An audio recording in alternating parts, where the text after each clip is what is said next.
Be me, 26, working the night shift at a gas station. Mostly just stocking shelves and waiting for customers.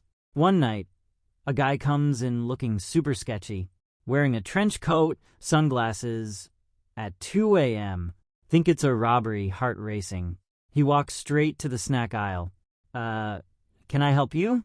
He pulls out a single grape from his pocket. I need to pay for this. WTF.jpg. You can't just pay for a grape, man. He looks offended. But it's organic. Try to keep a straight face. You still gotta buy a whole bunch. He starts arguing about fruit rights. Finally gives in, buys a pack of gum instead. I ring it up, trying not to laugh. That'll be $1.50. He pays in exact change, like he's a secret agent. As he leaves, he turns and says, "Remember organic?" Next customer walks in, sees me still chuckling. What's so funny? Oh, just a guy trying to pay for a grape. They look at me like I'm the weirdo. The rest of the night, can't stop thinking about that grape. At least my shift was entertaining. October 10th would work the night shift again.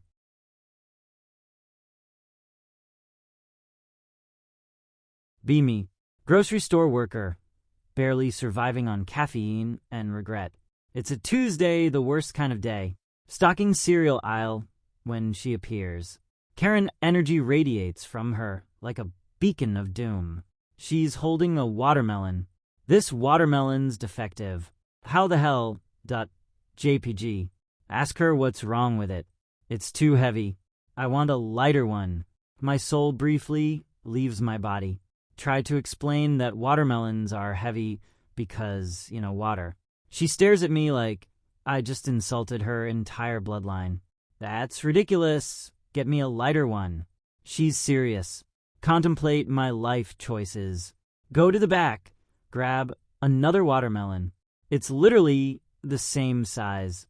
Hand it to her. This one's much better. MFW, it weighs more. She waddles off, completely satisfied. Karen logic at its finest. Question my place in the universe.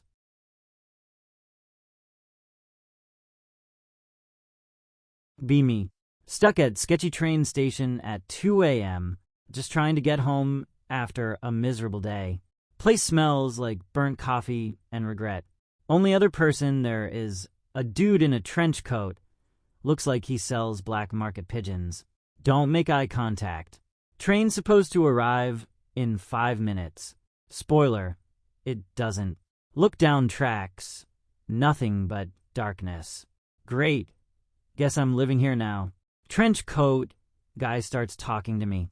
You ever wonder what's really in the train tunnels? Oh no.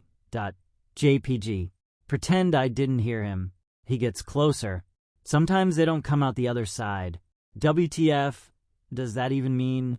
Trying not to freak out. Check phone, no signal. Of course. Dude starts pacing. I saw one once, it wasn't a train. Now I'm fully creeped out, no escape. Look down the tracks again. Finally see a light. Relief washes over me. Train rolls in slowly. Doors creak open. No one inside. Trench coat dude smiles. That's not your train. Decide I'm walking home. Don't even care that it's 10 miles. Rather die of blisters than get on whatever that was.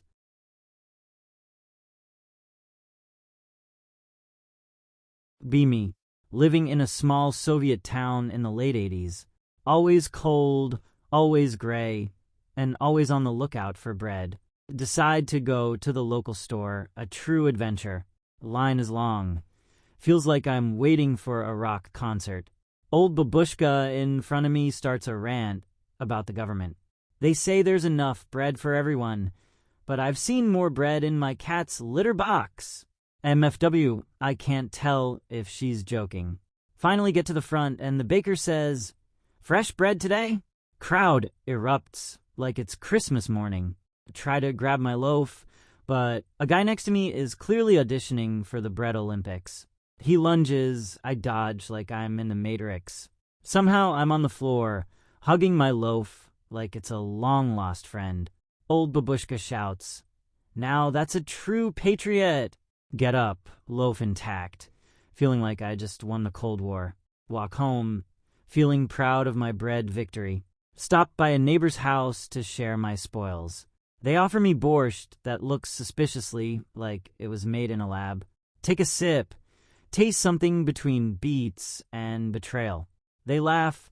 The true flavor of Soviet cuisine, life in the USSR, where every trip to the store feels like a survival game, and borscht is the ultimate loyalty test.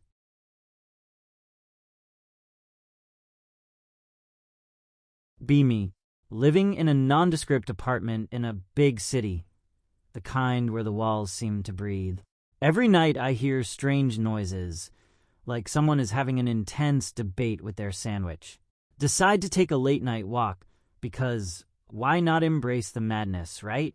Walking down the street, everything feels slightly off, like the universe is trying to tell me something. See a streetlight flickering, and I swear it's Morse code.